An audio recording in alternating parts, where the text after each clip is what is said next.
आइए एक बहुत सुमधुर छठ मैया का गीत हम लोग सुनते हैं। अरे स्वर्ग से आवे छठी मैया, इन कर अजब सिंगार।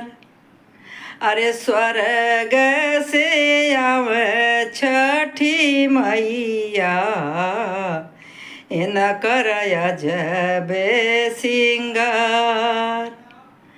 अरे पहिले पहिले हम रहनी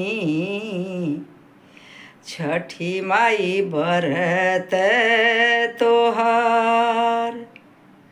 अरे पहिले पहिले हम रहली छठी मैया बरत तोहार। करी है क्षमा छठी मैया, करी है क्षमा छठी मैया।